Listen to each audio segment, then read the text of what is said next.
Citizen-centric governance is a public administration model that places the rights, needs, and feedback of people at the core of all policy formulation, institutional behavior, and service delivery. Moving away from traditional, rigid bureaucracies, this framework treats citizens not as passive clients, but as active co-producers of public goods and democratic value. The dynamic between citizens and governance can be viewed as an evolutionary spectrum of public involvement, moving from top-down enforcement to collaborative partnership. Imagine playing a game of football where the referee is allowed to change the rules whenever they want, but only for their favorite team. If your team scores, they invent a rule saying it doesn't count. That is what a world without the rule of law looks like. Human rights are the unalterable rules written on the box before the game even starts. They state that every single player is allowed to play, cannot be kicked off the field without cause, and must be treated with dignity, no matter who they are. The rule of law means that the law is the ultimate boss, not a king, a president, or a politician. The law applies equally to a billionaire, a prime minister, and a homeless person.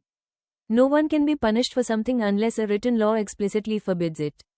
Human rights are the foundational shields that the law must protect. They are birthrights, like freedom of speech, safety, and equality, that governments do not give you. Rather, governments are built to protect them.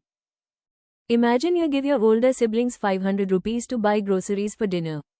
If they come home with nothing but video games and candy, they cannot just hide in their room. They have to sit down, show you the receipt, explain why they wasted your money, and face the consequences, like losing their allowance. That is accountability. In governance, politicians and bureaucrats do not hold absolute power, they hold delegated power. The money they spend belongs to the taxpayers. Accountability operates in two distinct steps. Answerability: the government must publish receipts, such as open budgets, policy audits, and data, explaining why they made a decision. Enforceability: if the explanation is poor or corrupt, there must be a mechanism to penalize them, whether through independent courts, anti-corruption bodies, or being voted out of office. Imagine a classroom trying to decide what flavor of vegan ice cream to get for a birthday party. Participation is every single student shouting out their favorite flavor or raising their hand to vote. Representation is when the class is too big and loud for everyone to talk at once, so each row chooses one student to go up to the teacher's desk and speak on behalf of their entire row. Participation is the engine of democracy.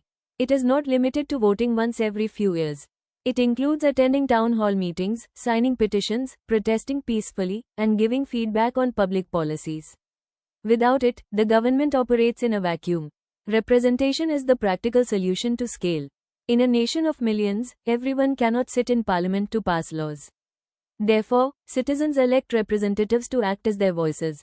True representation ensures that the diverse makeup of society, including minorities, women, and marginalized groups, has a seat at the decision-making table.